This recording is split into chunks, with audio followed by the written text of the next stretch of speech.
Amigos de Purito Perú, hoy nos encontramos con la parte legal de nuestra amiga Yolanda Ibón, que quiere hacer algunos aportes sobre esta polémica en cuanto al uso de una marca y el diminutivo del mismo que involucra a Gladys Vila y Yolandita Ibón. Doctor, bienvenido a Purito Perú, cuéntenos un poquito sobre el tema en sí. Buenas tardes y gracias por la entrevista, ¿no? En realidad se trata acá de un uso irresponsable de la señora Gladys Vila por el uso de la marca Yolandita Ibón. Nosotros tenemos registrado la marca Yolanda Ibón, por lo tanto tenemos todo el derecho de presentar denuncias contra personas que irresponsablemente utilizan marcas iguales o parecidas, como en el caso de ella. Para que el público nos entienda, eso quiere decir que una persona no puede usar el diminutivo de un nombre o una marca ya registrada. Sí, en los fundamentos de derecho dice que una marca no puede ser similar a otra marca. No se puede modificar o suprimir una marca. Sin embargo, ustedes dentro del proceso que vienen siguiendo a través de Indecopi y también en la parte legal a través de un proceso legal, creo penal, creo que ya nos vamos a hablar en un ratito, están prohibiendo, por ejemplo, el uso del diminutivo Yolandita Ibón porque la marca es Yolanda Ibón Optivo Record, pero no se usa todo el nombre, ¿no? No, es que le explicaba, le decía que la marca en sí es Yolanda Ibón. Optiva Record es como el nombre de la empresa. Pero no está registrado como Yolanda Ibón, sino como Yolanda Ibón Optivo Record. Optiva Record, pero es el logo que se utiliza en la empresa, ¿no? En los CDs, en los DVDs.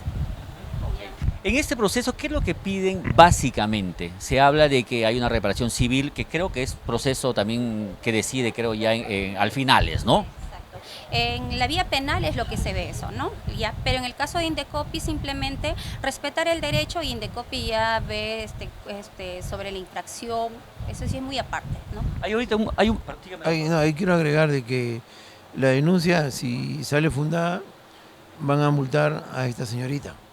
Y nosotros, ¿De cuánto estamos hablando? hasta 450 UIT. De 1 a 450. De 1 a 450. ¿Cuánto es una UIT, 4.200 soles. O sea, estamos hablando de 400.000 y pico, ¿no? Así es. Por usurpar una marca que no le corresponde, ¿no? Y es más, si Indecopi dice, si la persona supo que existe una denuncia y insiste en seguir utilizando, la multa será mucho más mayor ¿no? Tengo entendido que ustedes hicieron esa denuncia y que Indecopi puso una fecha para que la parte denunciada responda sobre el mismo. Así es, en la segunda apelación de la sala del tribunal le dan un plazo de 15 días hábiles que se culminó el 15 de enero. No sé si ha respondido o no, pero ella tenía un plazo, ¿no? Y del cual Indecopi se manifiesta ya en febrero, a fines de febrero o principios de marzo, ¿no? Inicios de marzo. Cuando ustedes solicitan esto, cuando hacen esa denuncia, evidentemente se espera una sentencia. ¿La sentencia cuándo se va a dar? Porque lo que ustedes tienen es un registro de marca que los pone como titulares de la marca. Sin embargo, han hecho una denuncia de una segunda o tercera persona que está usando un diminutivo y me imagino que viene una sentencia que les puede dar la razón como no, porque esto es 50-50, creo, ¿no? Creo. Mire, es la decisión que va a dar la Sala de Propiedad Intelectual de Indecopi. Pero no es 50-50 porque acá nosotros tenemos todo el derecho y nosotros consideramos de que la denuncia va a ser fundada y por lo tanto les van a prohibir que sigan utilizando ese nombre además de la multa. Ya, y cuando ustedes presentan esta denuncia, el Indecopi les pide pruebas. ¿Se ha adjuntado alguna prueba? Probatorios, se han adjuntado CD, se han adjuntado visita inspectiva que le comentaba que me preguntaba. Radio, el concierto era en radio, ¿no? Exacto. Y en otras ciudades también que se llevó a cabo, ¿no? Donde que ella tuvo concierto publicitando la marca.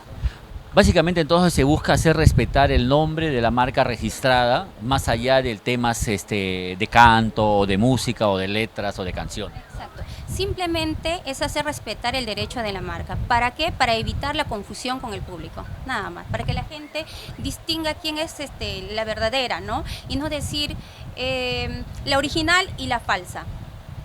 No, lo que sucede es que la marca está registrada y por lo tanto solo el titular de una marca puede utilizarlo, salvo que dé licencia o autorización.